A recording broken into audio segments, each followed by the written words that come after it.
Nehru stadium സംരക്ഷിക്കപ്പെടാതെ കാടുകയറി നശിക്കുന്നു. മഴക്കാലം കൂടിയായതോടെ സ്റ്റേഡിയത്തിൽ വെള്ളം നിറഞ്ഞ് കായിക താരങ്ങൾക്ക് പരിശീലനം നടത്താൻ കഴിയാത്ത സ്ഥിതിയാണ്. പല തവണ സ്റ്റേഡിയം നവീകരിക്കുമെന്ന് പ്രഖ്യാപനം നടത്തിയെങ്കിലും ഒന്നും നടന്നിട്ടില്ല. ഒരു കാലത്ത് രഞ്ജി ട്രോഫി ക്രിക്കറ്റ് മത്സരങ്ങൾക്ക് വരെ വേദിയായ സ്റ്റേഡിയമാണ് ഇപ്പോൾ ക്രിക്കറ്റ് പോയിട്ട് ഒന്ന് നടക്കാൻ പോലും കഴിയാത്ത അവസ്ഥ. എങ്ങാനും നടക്കാമെന്ന് വെച്ചാൽ ഇഴജന്തുക്കളെ പേടിക്കണം. അത്രയ്ക്ക് പരിതാപകരമാണ് നെഹ്റു സ്റ്റേഡിയം. നിരവധി കായിക താരങ്ങളാണ് സ്റ്റേഡിയത്തിന്റെ ദുരവസ്ഥ കാരണം പരിശീലനം ചെയ്യാൻ കഴിയാതെ ബുദ്ധിമുട്ടുന്നത്. തെന്നി വീഴാനുള്ള സാധ്യതയൊക്കെ ഉണ്ട്.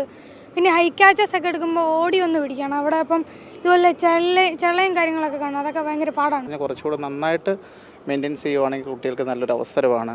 ഏത് അത്ലറ്റിക് ആണെങ്കിലും ക്രിക്കറ്റ് ആണെങ്കിലും ഫുട്ബോൾ ആണെങ്കിലും ഏതൊരു ഇതിനാണെങ്കിലും നല്ലൊരിതാണ്.